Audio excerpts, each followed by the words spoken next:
Viewers, ഇന്ന് അടിപൊളി ഒരു ചെറുനാരങ്ങ അച്ചാറാണ് ഉണ്ടാക്കുന്നത്.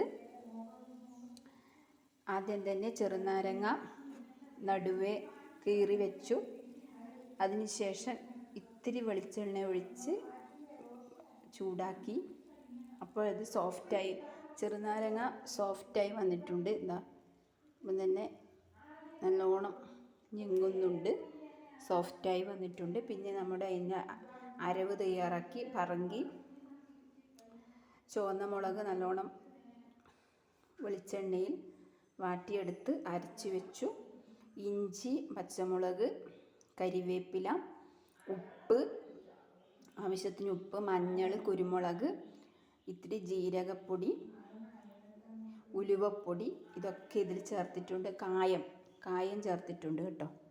പാൽക്കായമാണ് ഇതിൽ അലിയിച്ചിട്ടുള്ളത്. ഇനി ഞങ്ങളെ ചെറുനാരങ്ങ ഓരോന്നായി അതിൽ ഇട്ട് വയ്ക്കുക. അതിനുശേഷം ഇതിൽ നല്ല ഒരു കുപ്പിയിലാണ് ആക്കി വെക്കേണ്ടത്.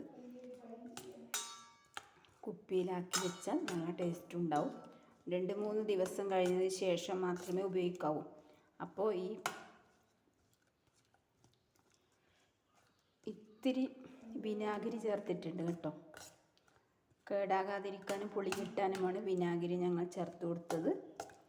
ഇത് അരവ് ഇതിൽ നല്ലോണം, ഇത് നടുവേ കീറിയിട്ടുണ്ട്, മുറിച്ചിട്ടുണ്ട്. ആ മുറിവിലാണ് നടുവേ മുറിച്ചിട്ടുണ്ട്. മുറിവിലേ കൂടെ എരിവും ഉപ്പും പുളിയും ഇഞ്ചിയുടെ രസവും ഒക്കെ അതിൽ അലിഞ്ഞ് ചേർന്ന് പിടിക്കും.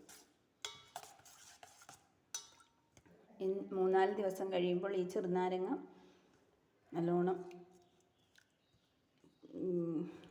ഒട്ടി വരും. അപ്പോൾ ഈ എരിവും ഇതൊക്കെ അതിൽ ചേർന്ന് സെറ്റാവും. നല്ല ടേസ്റ്റാണ്. നിങ്ങളും ഒന്ന് ട്രൈ ചെയ്ത് നോക്കൂ.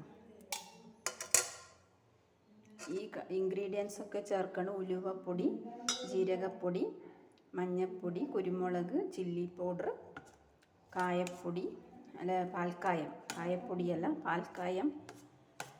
പാൽക്കായമാണ് രുചി, പച്ചമുളക്, ഇഞ്ചി, കരിവേപ്പില.